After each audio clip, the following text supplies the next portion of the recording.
waxaa soo baxaya cabsi xooggan oo laga qabo inay dib u soo laabato burcadbadeeda Soomaalida kadib markii 4 qof oo la aqoonsanay isku dayeen inay fuulaan markab ganacsi oo ku sugnaa meel 534 kiiloomitir bariga ka xigta magaalada Muqdisho saacadii la soo dhaafay. hay'adda hawlaha badda u qaabilsan boqortooyada Ingiriiska ayaa waxay sheegtay in kabtanka markabka uu ku wargeliyay in burcadbadeeda Soomaaliya isku dayeen in ay fuulaan markabka hase yeeshee isku daygooda ay ku fashilmeen kadib markii lagu riday rasaas digniina. Dhacdanaya intaasi kadib waxay dib ugu laabteen doontii ay wateen taasoo markii dambana lagu arkay iyagoo ku sugan meel 5 mayl bariga ka xigta goobta uu falkaani ka dhacay. dhacdadan ayaa timid toddobaad kadib markii mas'uuliyiinta hay'addan ka hortagga burcadbadeeda ee dawladda Ingiriiska u qaabilsan ay kordhiyeen digniinta khataraha burcadbadeeda Soomaalida kadib markii la afduubtay doon yar taas oo muujinaysa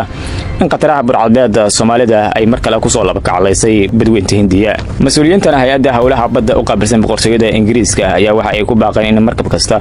oo ka shaqeynaya badda Hindiya oo taxaddar dheeraad ah sameeyo isla markaana uu la socdo digniinaha iyo warbixinada amni ee la xiriira badda.